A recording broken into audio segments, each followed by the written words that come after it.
भाग 2 खंड 5 टुकड़ा 2 आत्मा की पूर्णता और ब्रह्मानुभूति की यात्रा भाग 2।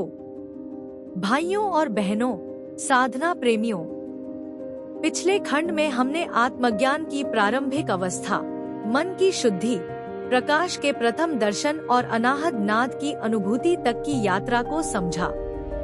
अब हम इस गहन आध्यात्मिक पथ के अगले चरण को ग्रहण करते हैं, वह चरण जहां साधक का संपूर्ण जीवन बदलने लगता है। उसके भीतर एक नया जन्म होता है जो उसे साधारण मनुष्य से उठाकर ब्रह्म स्वरूप चेतना के द्वार तक ले जाता है। यह यात्रा केवल पढ़ने सुनने की चीज नहीं, बल्कि जीने और अनुभव करने की है।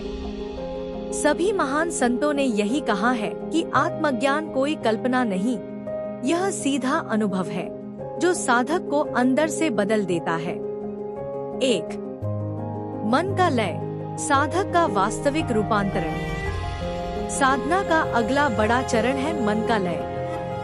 लय का मतलब मन का नष्ट होना नहीं, बल्कि उसका पूर्ण शांत हो जाना है।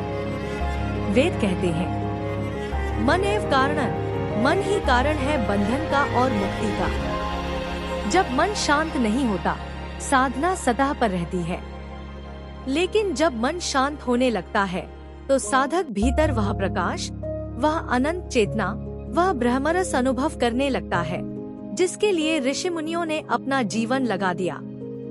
मन का लय तभी होता है जब साधक अहंकार छोड़ देता है, साधना में दृढ़ता आती है, गुरु की कृपा प्राप्त होती है, इंद्रियों पर नियंत्रण बढ़ता है। हंस जी महाराज कहते हैं, मन को शांत करने का मार्ग दृढ़ साधना और सच्चा समर्पण। 2.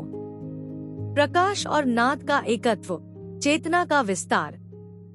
साधक जब ध्यान में गहराई से उतरने लगता है, तब भीतर एक अद्भुत घटना होती है, दिव्य प्रकाश और अनाहत नाद का मिलन। आम जीवन में प्रकाश और ध्वनि अलग अलग लगते हैं, लेकिन चेतना की दुनिया में दोनों एक ही मूल शक्ति के दो रूप हैं।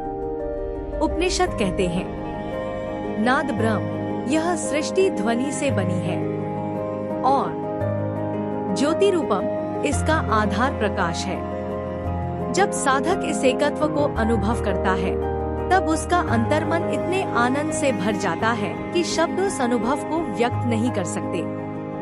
यह अवस्था साधना की मध्यम अवस्था कहलाती है, जहां साधक का मन, बुद्धि और प्राण धीरे धीरे एक ही शक्ति द्वारा 3.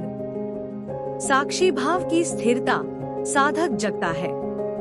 अब साधक धीरे धीरे साक्षी भाव में स्थिर होने लगता है। साक्षी भाव का अर्थ है, शरीर कार्य कर रहा है, मन विचार कर रहा है, इंद्रियां संसार में लगी है, लेकिन साधक उस सबका केवल दर्शक बन जाता है। कबीर कहते हैं, देखा देखा रह गया, मन कहूँ न लखाए। गीता कहती है, उदासीन वदासीनो गुणर्यो न विचल्यते। जो देखने मात्र का भाव रखे वही मुक्त है। यह भाव इतना अद्भुत है कि इसका वर्णन शब्दों में करना असंभव है। साधक को लगता है कि यह शरीर तो चलता है, यह मन सोचता है, परंतु मैं इन सब से परे हूँ। मैं इनका मालिक नहीं, साक्षी हूँ।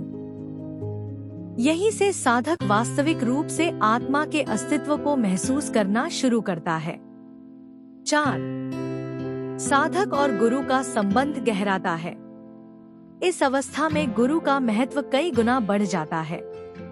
गुरु बाहरी व्यक्ति नहीं, वह साधक की चेतना का द्वार है। वही साधक को भीतर के प्रकाश तक पहुंचाता है, वही नाद की अनुभूति को स्थिर करता है, वही ध्यान में मन को मार्ग दिखाता है। उपनिषद में कहा गया है, आचार्यवान पुरुषो वेद, गुरु वाला पुरुष ही जानता है। हंस जी महाराज कहा करते थे, गुरु वह दीपक है जो साधक के भीतर छिपा अनंत प्रकाश दिखाता है। इस अवस्था में साधक का समर्पण प्रबल हो जाता है। वह गुरु को केवल एक मार्गदर्शक नहीं, बल्कि आत्मा के द्वार का संरक्षक मानने लगता है। 5. आत्मानुभूति का प्रथम उदय। साधक बदलने लगता है। धीरे धीरे साधक को अपने भीतर वह शक्ति महसूस होने लगती है जिसे शास्त्रों ने चैतन्य, आत्मा, अमर ज्योति कहा है। यह अनुभव हल्का नहीं, बल्कि जीवन को पूर्ण रूप से बदल देने वाला अनुभव है। यहाँ साधक कई परिवर्तन अनुभव करता है। 1. मन से दूरी बढ़ती है। उसे लगता है कि मन अब उसका मालिक नहीं। 2. विचारों की शक्ति कम होने लगती है। सादा सोच, स्पष्ट निर्णय, स्थिर मन। 3. भीतर से आनंद बहने लगता है। बिना कारण का आनंद, यही आत्मानंद है। 4. द्वेष, क्रोध, ईर्ष्या पिघलने लगते हैं, जैसे बर्फ धूप में पिघलती है। 5. मनुष्य के प्रति प्रेम बढ़ता है, क्योंकि अब साधक का हृदय विस्तृत हो चुका है। 6. संसार की पकड़ ढीली होने लगती है। यहाँ त्याग नहीं, स्वतः वैराग्य आता है। 6. द्वैत का क्षय, एकत्व का उदय। सबसे महत्वपूर्ण परिवर्तन यह है कि साधक का मन द्वैत से मुक्त होने लगता है। द्वैत यानी मैं और तुम का भेद। इसका हटना ब्रह्मानुभूति की राह का सबसे बड़ा संकेत है। उपनिषद कहते हैं, न नानास्ति किंचन, इसमें किसी प्रकार का द्वैत नहीं। संत तुलसीदास कहते हैं, बिनु देखे सिद्धि न बरने। द्वैत मिटने का मतलब, साधक को सब में भगवान दिखने लगते हैं। हर जीव चेतना का रूप लगता है। अलगाव का भाव समाप्त, एकत्व का बोध प्रकट।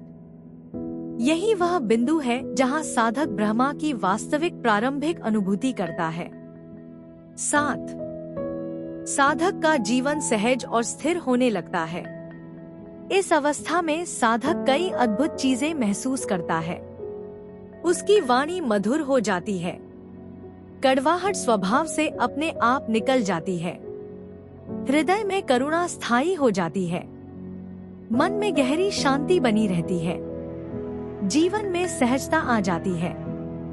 पुण्य पाप, लाभ हानि, मान अपमान एक समान लगने लगते हैं। गीता कहती है, समता योग उच्यते। समता ही योग है। 8. निष्कर्ष, साधक ब्रह्मानुभूति के द्वार पर। टुकड़ा 2 तक आते आते साधक उस सीमा तक पहुंच जाता है जहां से ब्रह्मानुभूति की अंतिम अवस्था शुरू होती है। अब उसके सामने केवल एक कदम बचा है, अहंकार का पूर्ण विसर्जन। यही वह अवस्था है जहां साधक कह उठता है, मैं शरीर नहीं, मैं मन नहीं, मैं वही चेतना हूँ। और यही चेतना ब्रह्मा है।